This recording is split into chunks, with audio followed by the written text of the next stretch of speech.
Okay, welcome folks to the Freedom Hub Working Group's weekly webinar. We're very pleased today to have a special guest, Steve Davies, who is a longtime professor.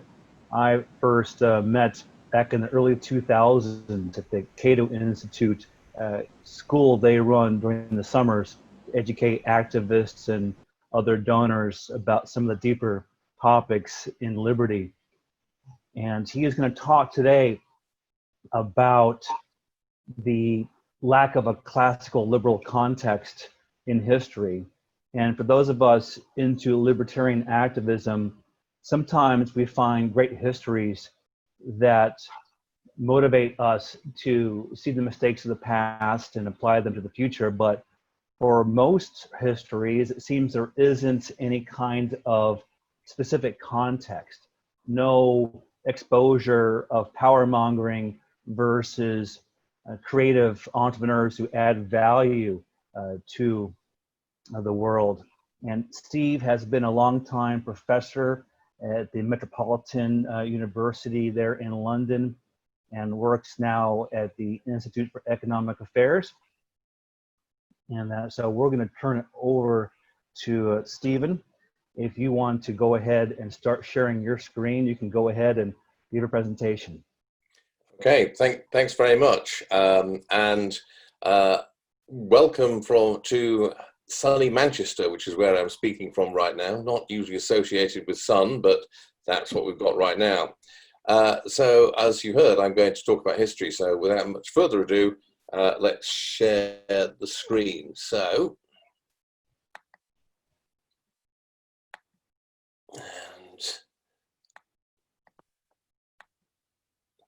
as you see, this is my subject matter, the history of liberty, or classical liberal history, if you will.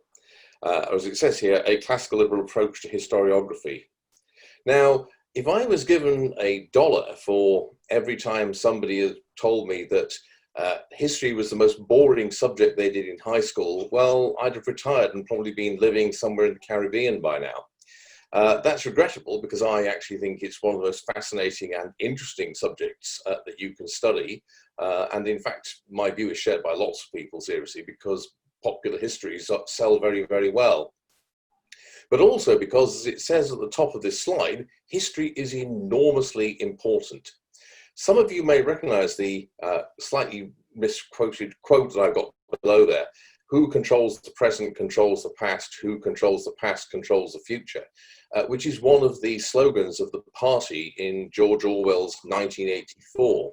And of course, the main character, Winston Smith, his main job is to engage in the constant rewriting of history, the reconstruction, if you like, of the collective memory of the inhabitants of Oceania, so that the population is always convinced that the party has always been right and Oceania has always been at war with East Asia, as some of you may recall. And more generally, the thing that Orwell was onto when he made that remark and made it such a central part of his great book was the second point on this slide here, which is that the stories we tell about the past, the way we understand the past to have developed into the present, shapes our understanding of the present and of the way we respond to that present. Now, I've got two examples here, both from American history. One is the lost cause, the narrative or story about the Civil War, the run-up to the Civil War, what went on during it, and what happened afterwards, that was created and put together by Southern historians in the last 30 years or so, the last 3 decades of the 19th century. And what this did was to create a particular vision of the past that was held by, I think it's fair to say, most Southerners until well into the 20th century and even up to now. Not one that was shared by the rest of the United States, I think it's fair to say. But it was one in which the secession from the United States was seen as a response to misgovernment, was seen as an assertion of rights, and in which the importance of slavery in that whole process was systematically downplayed. And so it led to a particular way of thinking about not only the mid-19th century, but also the relationship between the South and other parts of the United States in the 20th century. And so if you want to understand, for example, the reaction of many people in the South to civil rights movement in the 1960s or to the legislation passed at that time under Lyndon Johnson, you have to understand the view of history that they had, this idea of the lost cause. Another, which is still very much appropriate now or relevant now, is the general popular historical view of the New Deal. The general view, which I think was created by people like Arthur Schlesinger in the 1950s and is still part of the kind of popular historical narrative, is that during the 1920s you had a laissez-faire capitalist system in the United States, that this led to disaster and collapse between 1929 and 1933, and that Franklin Roosevelt then came, metaphorically of course, riding into Washington on a white horse. He launched the New Deal, and the result was that he was able to turn things round and to save capitalism from itself, if you will. Now, this is important for our understanding of today, because this popular way of thinking about the 1930s tends to shape the way we react to financial and other crises now. And so the events of 2008 to 2009, for example, are understood by most people through the prism of this particular historical understanding of the events of the 1930s. A narrative, by the way, which professional historians no longer share, and which has been discredited amongst a lot of the professional historians for a very long time now. The consensus of most economic historians is that the United States had an unusually bad Great Depression compared to most other countries. The Depression was deeper in the United States, and above all, it lasted much longer there than almost anywhere else apart from France. And the fact that it was so long-lasting was almost entirely down to the policies followed by the Roosevelt administration, particularly after his re-election in 1936, when he moved sharply to the left compared to his first term even, and proceeded to destabilize the whole system, if you will, in the United States, and particularly the investment system. One of the points that's often overlooked is that in 1937, for example, the state of unemployment in the United States was every bit as bad as it had been when Roosevelt took office in 1933. But that popular understanding of what was going on then still tends to shape the way we view contemporary events as well as past events. Now, one of the things that you should gather from this is the headline here: history is not neutral. There's a kind of popular notion that history is a positivist exercise, that what historians do is simply dive into the archive and accumulate facts, and eventually the heap of facts that you've accumulated through this archival research sort of sorts itself out into a story. You would just end up with the facts, and the facts in turn generate a particular story that you write down. And this is the sort of naive idea that many people have of what it is that historians do. But in fact, that is never the way it works. For one thing, the total amount of data points, if you will, of facts about the past is so enormous, pretty close to infinite, in fact, that there's nothing you can do with it to make sense of it just by simply accumulating more and more separate points. Moreover, the story that you tell has to incorporate all kinds of assumptions. It has to incorporate assumptions, for example, about how things would have turned out differently had certain key events gone a different way. Because it's only by working out that, this kind of implicit counterfactual, that you can actually decide which things are important or which are not. If you think an event would not have had a big impact had it gone a different way, then it's obviously not that important. Whereas on the other hand, if you think that had another kind of event gone a different way, the whole course of subsequent history would have been different, you know it's something important. So there's always judgments of that kind involved. You can't simply accumulate facts. So you need a theory. Although we rely upon empirical data, and history is very much an empirical subject, you also need a theory. You can't have a theoretical history. Now, some people will say, wait a minute, Davies, this is Marxism you're talking here. Well, I would respond by the quote that I've got there: without theory, facts are mute, which is a quote from the well-known Marxist theoretician Friedrich Hayek. Joking aside, this is a position that I think any historian who is not naive, which I'll come on to in a second, would tell you. that really you have to have some kind of theory or framework in your mind when you go into the archive. And that theory or model leads you to ask certain questions of the records, to look at some records perhaps rather than others, and it tends to predispose you to have a certain kind of expectation as to what you will find. Now, if you're a good scholar, what you do when you go through the empirical evidence is to constantly see how far your theory or model stands up to the evidence you produce. And very often you find that it doesn't, and you need to amend it. To simply go in with a preconceived theory and then find facts to fit it is really bad and very unprofessional. Unfortunately, it happens way, way too often. But the point is, you still need the theory. You just have to be careful all the time to subject it to the test of the facts. Now, this is not the same thing as bias or partiality. To say that a historian is writing from a particular standpoint or a particular perspective is not to say that they are biased. A good historian, a professional historian, will always try to be as honest as possible and to never say anything that cannot be supported by reference to primary sources and to the data that you have available. But there's always a certain perspective. This is unavoidable. And people, as it says at the bottom here, who say that they don't have a theory or a particular perspective are either being disingenuous, they know perfectly well they have got a theory, but they don't want to admit it, or they simply are unaware that they have a theory. Now, that is actually much more dangerous, because in that case, your assumptions, your presuppositions, if you will, are not examined. You're not conscious of them, and so therefore you don't test them in the way that you should. Now, liberalism is one of the perspectives that you can bring to bear on the past. Classical liberalism, libertarianism, is a perspective, a standpoint, a viewpoint from which you can begin the study of the past, the study of history. And so, in other words, what you have are schools of historiography. I should explain, by the way, historiography is the study of the past and writing about the past.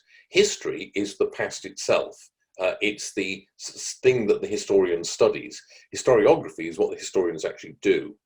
Now, there are many, many schools or approaches. There are many different standpoints from which you can view the past. And I've got a few examples here. Marxism, for example. Marx is a theoretician of history, almost as much as, in fact, more than he is an economist or a political theorist. And so there's a whole tradition of Marxist historiography. You can have nationalist historiography, where everything is viewed from a particular standpoint about what the nation is, how the nation came about, and it's questions to do with that that tend to therefore come out of that sort of approach. You may be a religious historian, for whom a particular religious revelation is the key to understanding the whole of human life and existence, and therefore, amongst other things, the past of the human present. And so that's another possible perspective. But there's also, as I say, a liberal school. There is a liberal way of thinking about the past. And in the past, there has been a very clearly defined liberal school of history. If you go through the great historians of the past, and a few of the present as well, you can clearly identify from the approach that they take, the kind of questions that they ask, and the kind of content and views and evaluative judgments that you find in their works, that they are liberals. Here's one of them, Thomas Babington Macaulay, great English historian of the 19th century, also a leading Whig politician in his own time. The man who wrote the History of England, which is one of the great works in so-called Whig history, but also many brilliant essays and reviews. A more recent figure, very important figure in American historiography, Alan Nevins, one of the great historians of the Civil War era, but also the biographer of Grover Cleveland, the biographer of many of the figures of the Gilded Age, many of the great business figures of that time. He was a great exponent of the view of the Gilded Age as a period of enormous human progress in many ways. Not that he glossed over the senior side of it, but he was a great advocate of a particular take or view on that period. As I say, one of the great American historians. Here's another one, Michael Rostovtsev, Russian emigre, a great economic and social historian of the Roman Empire. His Economic and Social History of the Roman Empire, which was published in the 1920s, is still to this day one of the sources that you go to. and his intellectual framework for understanding the economic and social development of the Roman Empire, which was one based upon a profoundly liberal perspective, is still highly relevant today. Another Roman historian, Sir Ronald Syme, from the same kind of era as Rostovtsev, although he died quite recently, his great book, The Roman Revolution, which described the fall of the Roman Republic and the coming to power of Augustus ultimately after his uncle's assassination, that was written in the 1930s and was clearly influenced, if you will, by both Italian fascism, which he strongly opposed, of course, as a liberal, but also by, interestingly, the New Deal, which he saw, in my view, quite correctly, as being strongly influenced by Mussolini's Italy. By the way, if you're ever tempted to think that Julius Caesar or Augustus were on some of the good guys, you should read Syme's great work. That will certainly disabuse you of that idea. Another one, J.H. Clapham, one of the greatest of all economic historians. His Economic History of Great Britain, written again in the 1920s and 30s, still to this day, really, really useful if you want to understand what was going on during the Industrial Revolution. Clapham, by the way, was one of the great defenders of the Industrial Revolution. He was the leader of the so-called optimists, who argued that the Industrial Revolution had brought about a huge rise in living standards and incomes, and not, as many historians at the time thought, a sharp decline in both. He was invited to the initial meeting of the Mont Pelerin Society. He knew Friedrich Hayek quite well, and they both shared the same kind of broad perspective on the world, so he was invited to that inaugural meeting, but was ill and unable to make it, but he was a regular attender subsequently. Here's a contemporary classical liberal historian, David Abulafia, now a professor emeritus at Cambridge, fellow of Gonville and Caius College, one of our greatest living historians, and very much an exponent of a liberal perspective. I'd recommend a couple of books of his, if you're interested. One, The Great Sea, which is a history of the Mediterranean and of the trade and social links within the Mediterranean world between the three different Abrahamic faiths. And even more recently, and a brilliant book, The Boundless Sea, in which he looks at the role of the oceans, the sea and oceanic trade in the course of human history. Truly one of the masterpieces, I think, of recent historiography, and again, written very much from a self-aware classical liberal standpoint. Now, what then are the main features of liberal historiography? I said a while ago that if you look at the writings of some historians, you can pretty quickly spot that they are written from a liberal point of view. There are certain things that will tell you this.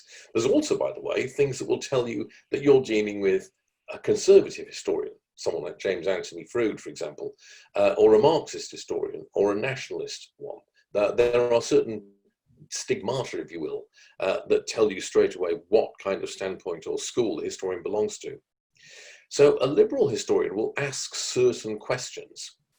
Their work will tend to find some things important and therefore worthy of question. Above all, the big question always is, what is liberty?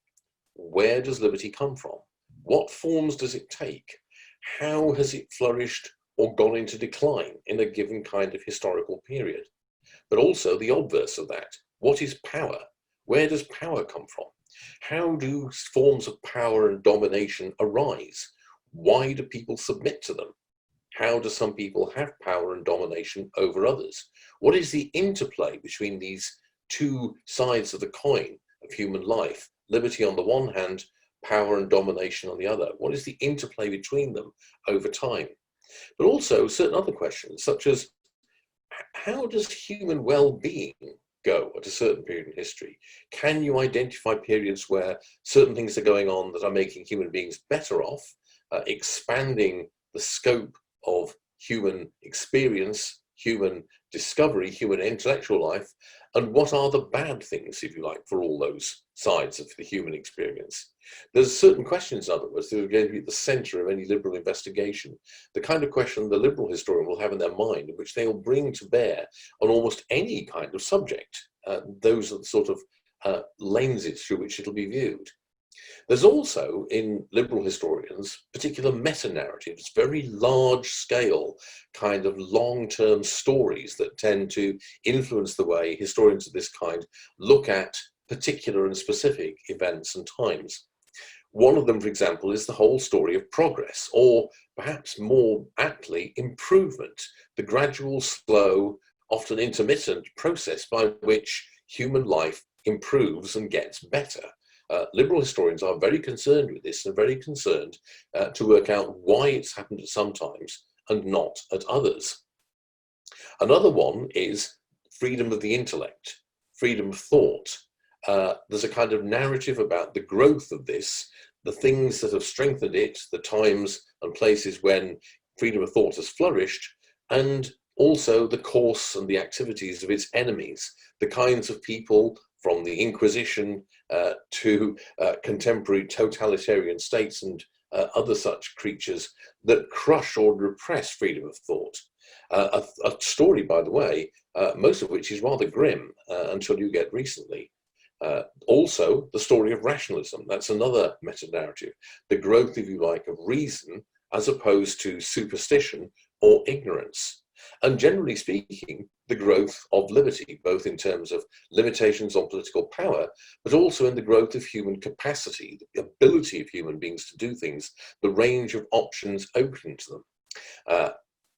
And this leads in turn to a focus on certain subject areas, things like trade, peaceful exchange, intellectual exploration and discovery, the lives of individuals. Liberal historians tend to be very keen on biography as a mode of historical investigation, whereas most other kinds of historians are rather skeptical about this and tend to downplay it. There's an emphasis on the individual, in other words, and the part played in history by individuals, whether for good or bad. Another thing is a focus upon government and upon the forms that government and political power have taken, and the ways in which, in certain times and places, that kind of power has been subjected to rules and limitations so that it's exercised in a non-arbitrary way. And what that means, of course, finally, is that there's concern with specific periods or events. Liberal historians are often, like concerned with any period of history, but there are certain episodes or periods that tend to attract a lot of attention. The Enlightenment and the Industrial Revolution is one period, the late 18th and early 19th century, in other words, including, amongst other things, the American founding. The central decades of the 20th century, in this case, a terrible warning, if you will. But also, going further back, the 12th century is a particular period of interest. The growth of the so-called high medieval civilization of Western Europe, and slightly earlier, the flourishing of civilization in the Middle East, are very much a concern. The decline and fall of both the Roman Republic and the Roman Empire has been a frequent topic of interest. By the way, if you ever go to visit a British stately home and you want to know what the politics of the owners in the 18th century were like, you only need to see the kind of Romans they have statues of in their grounds or houses. If they have statues of Julius Caesar or Augustus, that tells you they are Tories. If, on the other hand, they have statues of people like Cicero, then that tells you that they were Whigs. And very occasionally, you'll find a house where they actually have statues of Brutus or Cassius, the assassins of Julius Caesar, which tells you that they were radical Whigs, Commonwealth men. The reason is that Whigs and Tories at that time both had a concern with the fall of the Roman Republic, but they viewed it from a different perspective. For liberals, for Whigs, if you will, that was a story about how a constitutional regime was overthrown and became a military despotism with a whole lot of other social ills attached to that. Whereas for Tory historians, Julius Caesar was the man, he and Augustus rather, were the men who had brought order out of chaos. The radicals, of course, see Brutus and Cassius as the heroes. More about what you can find in liberal historiography. One of the most important things is it says at the top here that liberal historians will arrive at certain evaluative conclusions as well as factual ones. In other words, what you will not get in good liberal historiography is you won't just get a story of events. It will not be just, as somebody once said, one damn thing after another. You will also find judgments made that some things are a good thing, a kind of way of thinking about the past, which has actually been mocked by a number of satirical works. Now, why say that? Well, it's because underlying the approach to the past is indeed a normative position. The idea that certain things, liberty and human flourishing of a certain kind, are good, and that some other things, tyranny, oppression, poverty, and the crushing of human flourishing, are bad things. And this leads you to evaluate events, happenings, institutions in the past to the extent that they have promoted either good things or bad things, and therefore to actually say, no, this was a good thing. It was a good thing that X happened. Where there's some slightly more doubt as to whether or not you should apply that kind of normative judgment to individuals. The liberal historians themselves disagree about this. So Lord Acton, one of the great liberal historians, was strongly of the view that you should also pass moral judgment upon the individuals in the past. But a lot of others have disagreed with this and take the view that that's not actually the job of the historian, because it's anachronistic. It's imposing the judgments of the present upon the past. And therefore, while you may say that certain events are good, you should actually pull back from saying that a particular individual was bad or good. Another point is that liberal historiography is critical and radical. It tends to deconstruct mystifications and explanations for power. It has a very skeptical view of claims for the legitimacy of power or the exercise of power at any point in the past. And what that means is that liberal historians are hostile to what I've called here apologetic historiography, a kind of historiography which is all about trying to paint a particular regime, typically one which is seen as the ancestor of the current regime, in a good light, and to basically act as a kind of propagandist for people in the past. One of the classic examples of this was the way in which, for a very long time, until World War II, in fact, German historians had a particular view of 19th century German history, in which the history that was written was essentially a kind of justification of the policies of Bismarck and the Prussian government under the Second German Reich, the German Empire from 1872 to 1918. And there was no real critical approach to what was going on here, to what maybe the costs of Bismarck's policies were, or to what the actual real world alternatives might have been that were removed by Bismarck's victory. And so what you've got in that now deceased tradition of German historiography was essentially an apologetic for a particular kind of vision of the German states and the German nation. A liberal historiography, which you also find in Germany at the same time, is going to be much more critical, and was much more critical. There's much more of a kind of regret, for example, about the details of the course that German history had taken, even in the years leading up to 1914. Now, one of the things that liberals do disagree about a lot, though, is the narrative of progress. Initially, this is a central feature of liberal historiography, the belief that basically things were getting better and that history was going in a particular direction. This is no longer a widely shared view, I'm afraid to say. The experience of the 20th century has made a lot of liberals, along with indeed other people, even Marxists, much more skeptical than they used to be about the certainty and inevitability of progress. Another disagreement is over the historical role of religion. Many liberal historians are secularists or religious skeptics, but not all. There's a long tradition of associating the history of liberty with that of Protestantism, for example. That was a very common idea at one time. And there are still other classical liberal historians, or liberal historians generally, who see revolution as a broadly civilizing and positive force. But there is a lot of disagreement about that. Now, has it declined? Yes, very much so. And it's not alone in this. Several of the major historiographical schools have declined in the last 20 to 30 years. Marxist historiography, for example, which was the major interlocutor, an intellectual opponent, if you will, of liberal historiography earlier on in the 20th century, has also experienced a sharp decline. The common foe, if you like, of several of the schools that have declined is what you might call the postmodernist turn in historiography, one which actually seeks to destroy the whole idea of a narrative and ultimately the whole idea of historical meaning. Or indeed the very idea of truth. And so this has led, the dominance of this kind of approach has led to a decline in liberal historiography as much as anything else in the contemporary academy. But at the same time, I think it's fair to say that liberal historiography, self-aware liberal historiography, has been in sharp decline since really the late 1950s or early 1960s. Alan Nevins, the man I showed you a picture of earlier, is one of the last great classical liberal historians in the American Academy. He was a major figure in his own lifetime, but he wasn't succeeded by people of his own stature. And as it says here in the second point, that this is as much about a decline in self-awareness as it is about actual output. You're still getting quite a lot of books written which display a kind of unconscious or unthinking liberal perspective, classical liberal perspective. But the historians who produce these works typically don't realize that that's what they're doing.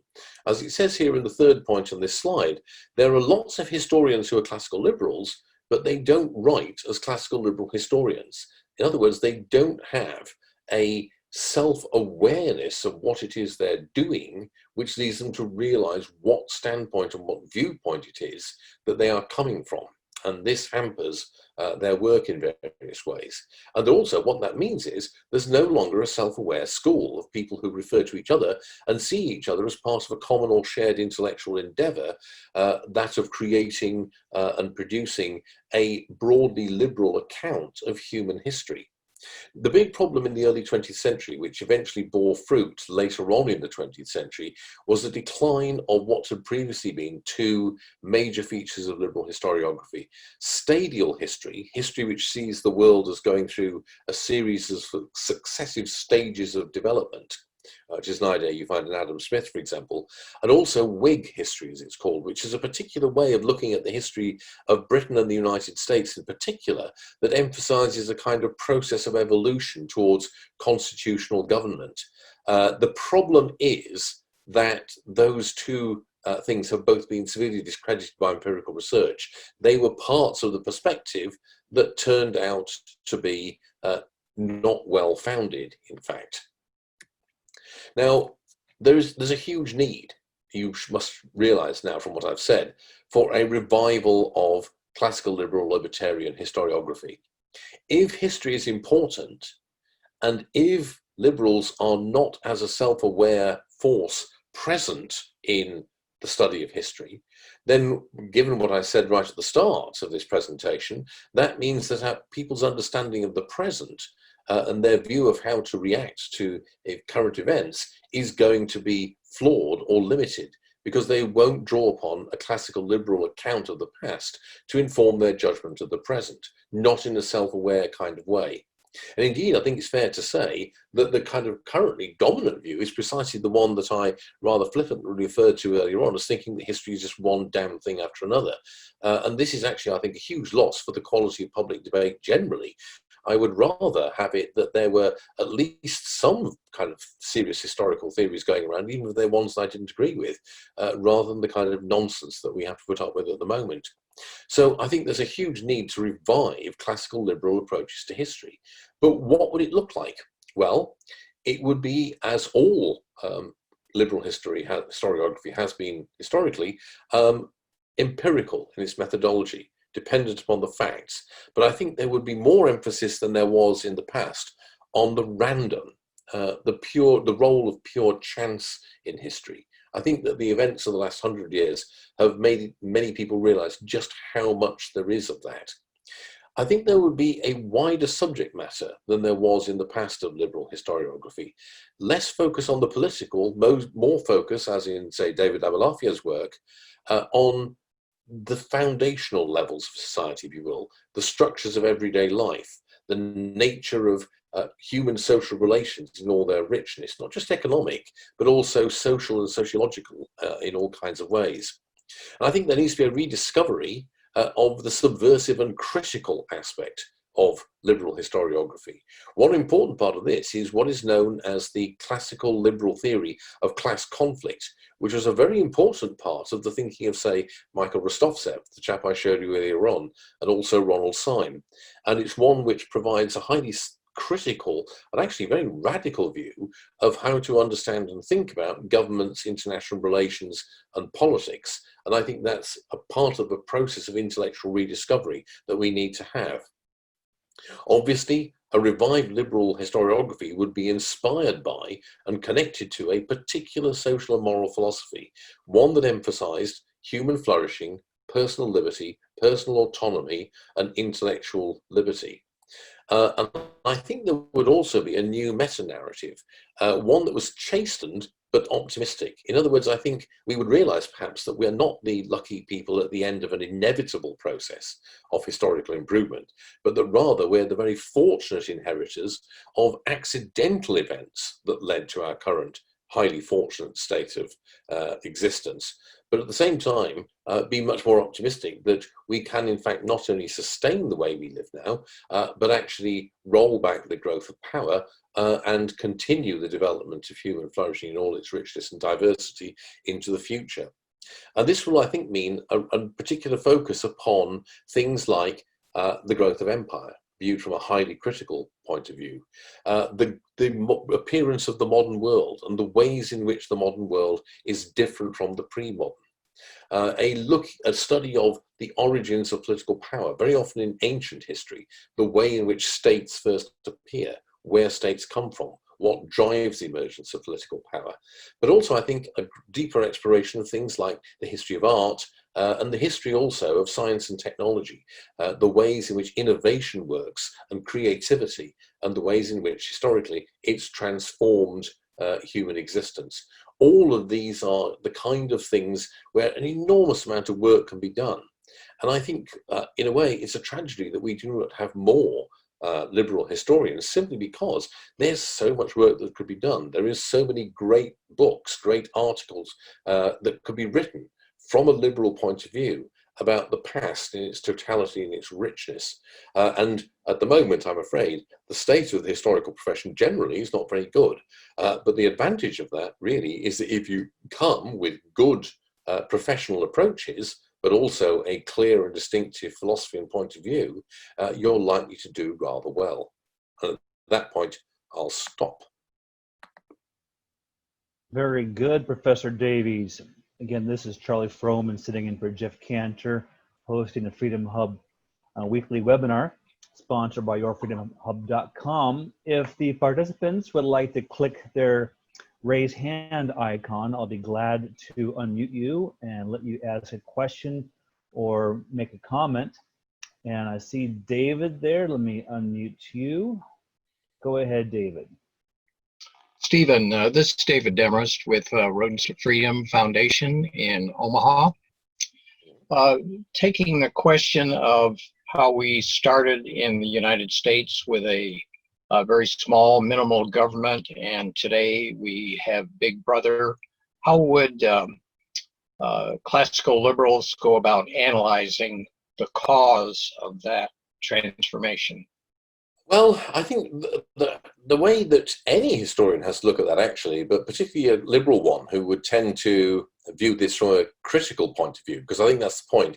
There are two different ways you can tell this story. One is celebratory, and you get a lot of historians who approach this kind of story as a story of success or triumph, if you will. The growth of large government is seen as being part of the onward march of progress. Now, a classical liberal historian would have a much more jaundiced view, because what you would see is the growth of power at the expense of individual agency. But I think one of the first things you would have to do, coming from that position, is to say, well, is there anything unusual about the United States in this regard? And the answer is there's not. And because this is something that has happened in pretty much every wealthy society. The only partial and rather limited exception really is Switzerland. And so you can't, therefore, that tells you straight away that you can't have an account which says there's something particular about America that leads to this growth of large government. There aren't particular events in the history of the United States that lead to it, and which don't occur elsewhere. We must be looking at a process that is something which goes across national borders, which is found in all wealthy countries. So I think that would lead to a focus, not so much on the politics as on things like the growth of large cities, perhaps, the growth of material comfort and well-being, which seems to make people much more risk-averse, much more interested in having an authority to look after them. Also intellectual history and the way in which right across the world certain kind of intellectual arguments have gone one way rather than another. And perhaps also the influence perhaps of technology and the way in which certain kinds of technology have tended to increase government power. On the other hand, it's also worth saying that there's a kind of a flip side to that story, which is the way in which in some areas government power has actually diminished. So in many parts of the world, for example, 150 years ago, 200 years ago, governments thought it was all part of their job to regulate people's religious life or their private life to a very high degree. And there's been a massive pullback from government intervention. So although governments are much larger, this is mainly because they've taken over the welfare function of society. That's what actually accounts for the increased size of government. It's not that they're doing that much more in other areas, it's that basically they're spending a huge amount of money on the welfare function, which used to be carried out by other parts of society. And so I think if you're a liberal historian, what you're going to look at is that and try to explain how and why it is that in most developed societies, East Asian ones are an interesting exception so far, that has led, that there's been a kind of mass replacement of the welfare function by government as opposed to civil society. Okay, Kenny, I have you unmuted for your question. Yes, I would like to ask if it's not being written by liberal historians, what school is most history being written from today? Well, that depends on which part of the world you're in. I think in most of Europe, most of the history is written by what you might call naive, the people I talked about at the start, naive positivists. They think that they're writing a kind of neutral, factual-based history, but in fact they tend to have unexamined assumptions of various kinds, which are usually what you might call broadly social democratic. I would say that throughout most of Europe, it's social democratic, which is liberal in the American sense, basically. That's the kind of unexamined perspective. And it's partly based upon the sort of view I alluded to a moment ago, which has the idea that, well, we're much better than the past, but we're better partly because we now have a large and active political sphere, which has taken over the kind of role that used to be played perhaps by the church or by civil society. I think in the United States, actually, you have a slightly different situation because you're slightly unusual, I think, in that your academy has a much higher representation amongst its historians of postmodernists and critical theorists than is the case in most other countries. Now, I'm not quite sure why that is, unless it is that there's something about the hiring policy of history departments in American universities. But over here in Europe, we had a kind of mass outbreak of postmodernism about 20 to 25 years ago. But it was largely fought off by the historical profession. Unfortunately, they completely took over the literary studies side of things. Totally wrecked that kind of discipline, I think it's fair to say. But everywhere else, the general view was, as I once had a famous Marxist historian say, that postmodernism was the latest intellectual disaster to come out of France. And it was generally not very successful, but for some reason in the US, it's been far more successful. And I think that's where most contemporary American historiography comes from. It's coming from the critical theory postmodernist kind of school. As I say, I'm not quite clear about why that should be. Steve and Charlie here, I'll ask a question, push back in a few things. I took some notes here. You kind of want a subversive effort here to bring out the best in classical liberal revival. You mentioned the apologetics that some folks have with supposed heroes.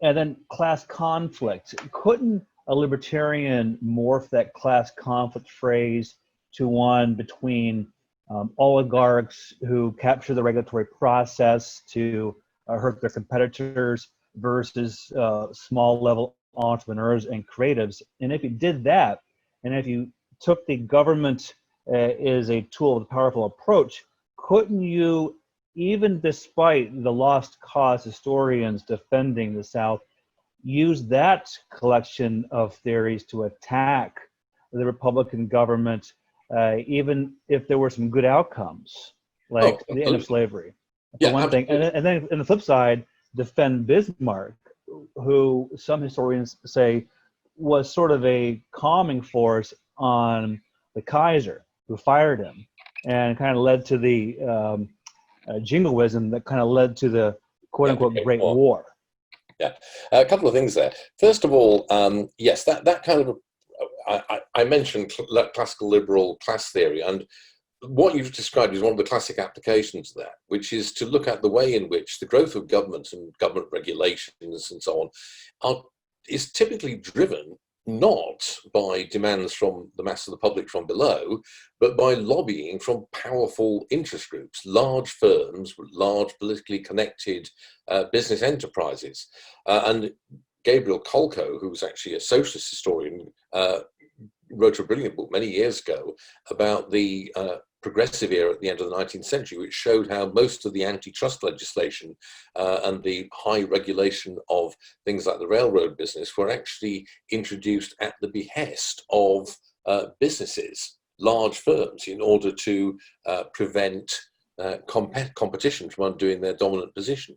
And so, yes, you can very easily tell that story. And I think actually, if you, in terms of the specifics of the American Civil War era, if you take a radical classical liberal view, you're going to have some very harsh things to say, both about the Southerners and their motives for secession and what they tried to do once they had seceded, but also about the Republican government, their agenda at the time, and what they did both during the war and, in some ways, even more importantly, after it. I mean, we mustn't forget the Grant administration was still, I think, holds the record for all-time corruption in the American federal government by various measures.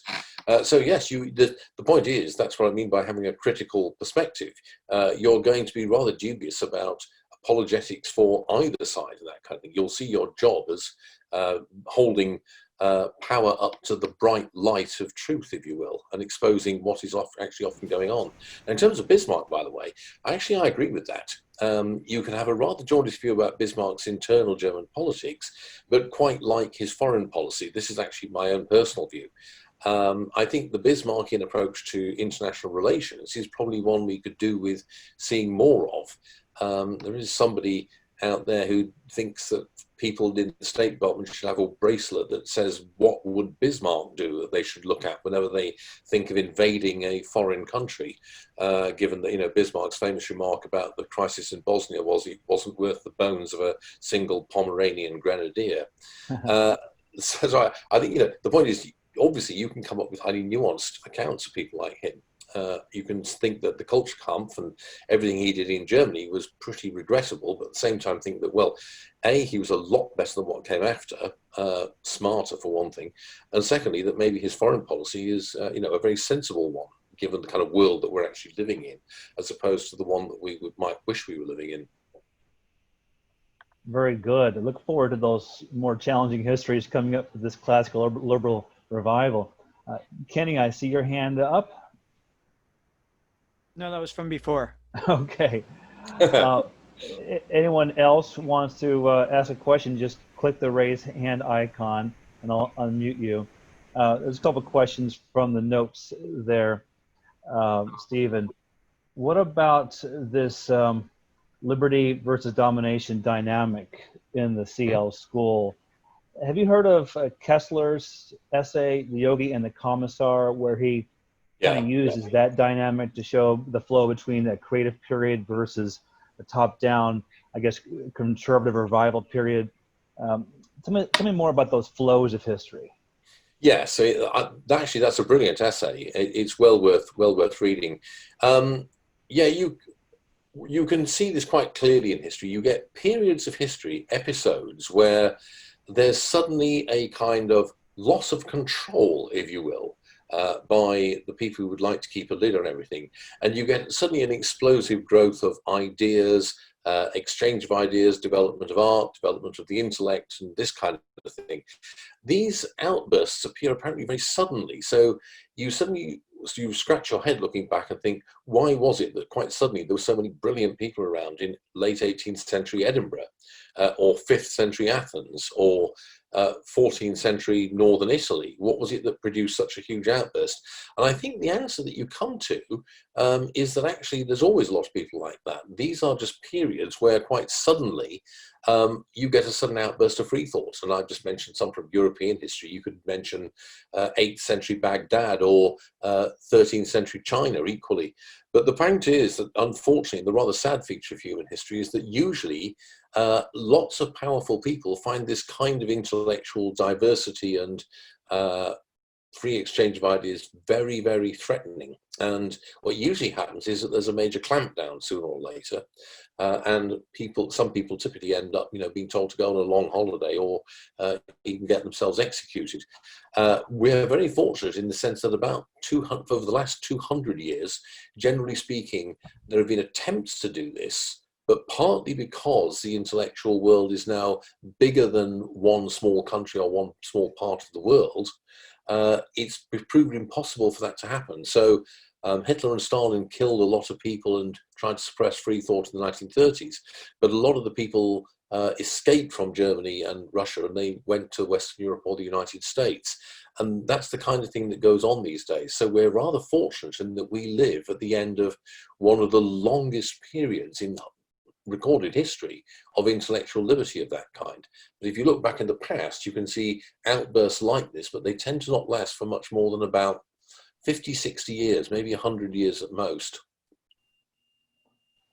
Stephen, before I call on David for the last question, what about that comment challenging the presumption that with the progression of times in this modern era, things get better?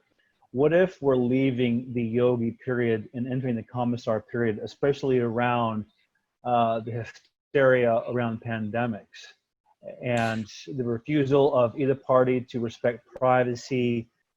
There are some folks that are pretty scared about what these oligarchs are going to try to do with more controls. Is there a possibility with our technology modernization that the controls could make things a bit worse?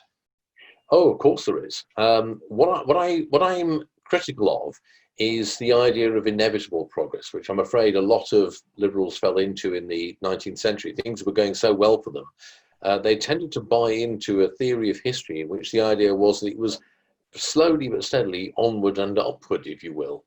And I think if you look at the course of human history, you can't believe that. History is not working towards some kind of automatic or inevitable end state or end goal. There are too many setbacks, too many reversals of course for that to be the case. And also, I think random chance just plays too big a part when you actually start to look at things for you to believe in some kind of inevitable up escalator in human affairs. Now, on the one hand, that means that yes, you can't assume that because things have been getting better for quite a number of years that they're going to keep on getting better. But on the other hand, it also means that there isn't an automatic down escalator. So you shouldn't fall into the opposite trap of thinking that we are doomed, that the world is going to hell in a handbasket, and that there is no way we can escape some kind of terrible fate. That kind of negative fatalism and pessimism is also intellectually wrong. What it means is that basically nothing is certain. It's all up for grabs there, and always has been in some sense. So the thing that, it should be a spur for all of us to get out there and get stuff done, rather than to go and sit under our own tree and watch the world go by. And help those with money and influence on starting departments in universities can fund more professors like yourself. Well, indeed. I mean, I have to say, I think the state of the academy at the moment is not very good in many countries. I don't want to sound like I'm coming across particularly a downer on the American academy.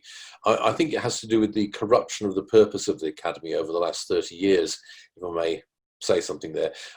Unfortunately, I think we've turned the academy into essentially a certification machine, the main purpose of which is to basically certify people so that they can apply for or maybe get high-paid jobs. That's what it is essentially. And unfortunately, I think that's had a hugely corrupting effect on scholarship, particularly in the humanities and social sciences, but increasingly even in the hard sciences. And the result has been, I think, a huge amount of frivolity, basically.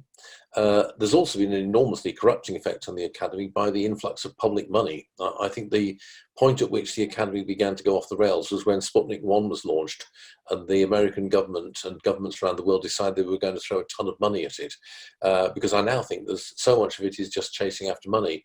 And that means in turn that whoever controls money tends to get to control who is in the department. So I think there was a huge task ahead of all of us to kind of reconstruct what you might call the integrity of academic life. Very good. Roddy, I have you unmuted if you want to ask your question. Well, I would like Professor Davies' response to, I have 3 points. One, how would he classify Winston Churchill as an historian? 2, does he feel that the Enlightenment is actually over? And 3, this is more of a comment than a question. I've never heard anyone talk about classical liberalism without talking about property rights. Is it because I'm from the Austrian school? Okay. I'll take those in reverse order, actually. Property rights they're one of the sort of things that liberal historians are very interested in. So the history of property, how property has evolved, where it appeared from, the kind of forms it's taken, and the development of property rights, that's something that actually liberal historians have always been interested in. A lot of them tend to take it for granted, actually. So what you'll find is an approach to, say, the history of trade, history of commerce, maybe history of taxation, where a particular liberal view of property is there in the background and is used to drive the analysis, but it's not brought out explicitly. But no, that's a very important part of liberalism generally, going back as far as David Hume or even beyond that, and of liberal historiography in particular, because I think one of the insights you bring is that you can explain an awful lot about a society in the past by looking at the way property is understood or constructed in that society. As to, is the Enlightenment over? I hate to sound like a typical radio don here, but I think it depends what you mean by that. In one sense, the Enlightenment is a particular historically limited episode. It's something that happens in the mid to late 18th, very, very early 19th century. And you could say that the Enlightenment in that strict historical sense is over by really the French Revolution, or certainly by Napoleon. And you then get the kind of post-Enlightenment world of the Romantics in the early 19th century. So in that sense, obviously it's open. I think what you mean, though, is the Enlightenment in terms of the belief in rationality, the belief in human improvement, the belief in individual liberty, human betterment, is all that over? No, I don't think it is. There are lots and lots of enemies of enlightenment around at the moment, but hey, what is new? There always have been. We tend to forget this. And what is striking is how, if you go back over the history of the last 200 years, and you go to country after country, part of the world after part of the world, and you look for people who were hostile to what you might call the Enlightenment values, which I just quickly ran through there, they always make the same kind of complaints, that the modern world is effeminate, it's not honorable, it's obsessed with the material, it has a false view of human reason. I'm sure you can fill out the rest of the litany for me. And so we just have a lot of that at the moment, but as I say, there's nothing new in that. So no, I don't think the Enlightenment is over. It's embattled for sure, but when has it not been? Winston Churchill as a historian is an interesting question. He's a liberal of a certain kind, undoubtedly. And I think most historians would agree that that's what he was as a politician as well. Of course, as a young man, he was in the Tory party, but then he left the Tories over free trade and went and joined the Liberals, Liberal Home Secretary, amongst other things. And then he, as he put it, re-ratted and rejoined the Tory party when the Liberal Party basically folded up its tents. But I think in terms of his underlying philosophy and outlook, he was always a certain kind of liberal. He wasn't a high Tory, which is one of the reasons why the Tory party never really trusted him, quite apart from his character, which they thought was, unreliable.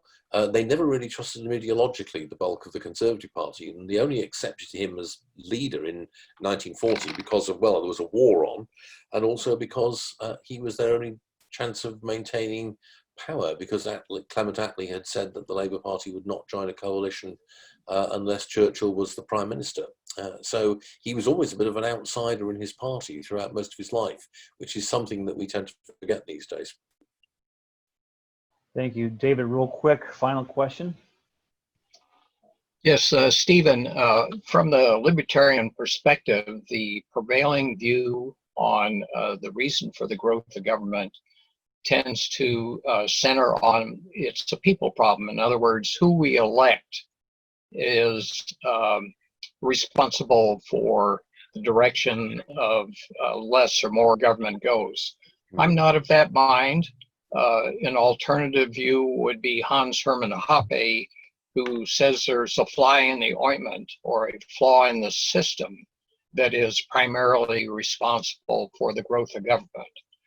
Any thoughts on that from a historical perspective? Well, as I said, I agree with you that I don't think you can say, oh, it's because wrong people get elected. For one thing, if that were the case, you'd have to say, well, why do they keep on getting elected? And why do they get elected, not just in any one country, but pretty much everywhere? And I think there is work out there that suggests that there are structural factors that make the growth of the welfare state, which is what really accounts for the growth of government, because in many other ways, government is about the same as it always was. The police power of the state is not that much bigger than it was in the 19th century. The reason why governments now spend 50% of GDP in most countries when previously they spent about 10% at the start of the 20th century is because of a huge growth in the welfare function of the state, health services, income transfers, state education. That's what really accounts for it. So the question is, why has that happened? And there have been quite a bit of research done on this, and the indications are that once a society has a combination of going above a certain average per capita income and having more than a certain percentage of its population above the age of 60, you pretty rapidly get an explosive growth in the welfare function of government.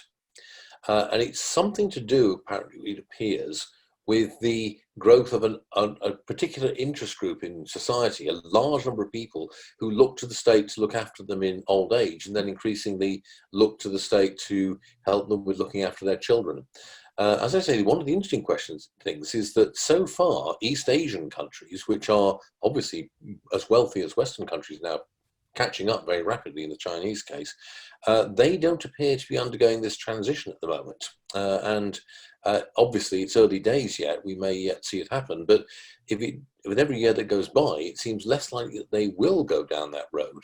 And that's a very interesting thing. It suggests that it may be something about the social structure of European and North American societies that triggers that sudden expansion of government once you've hit that certain critical demographic level. Now that obviously then raises the question, well, what do you do about it? If you want to reduce the size of governments, I think the answer is that we have to come up with some other way of delivering the good that a lot of people clearly want the government to provide for them, which is to provide an extensive social safety net to protect them against chance, really, and in particular to look after their parents and themselves when they reach old age. And that's a practical challenge, because I think if you could show that there was another way of doing that other than relying on the tax system, quite a lot of people would quite like it. Very good. Stephen, how can folks reach you? I can be reached at my address at the Institute of Economic Affairs, which is sdavies@iea.org.uk, and also I can be found on YouTube in various places doing my thing, and I'm over in the United States quite a lot, or I was until, of course, the current unpleasantness intervened this year, but I hope I will be in the future. Fantastic. That was an incredible presentation. Thanks very much, Professor Davies. My pleasure. Thank you.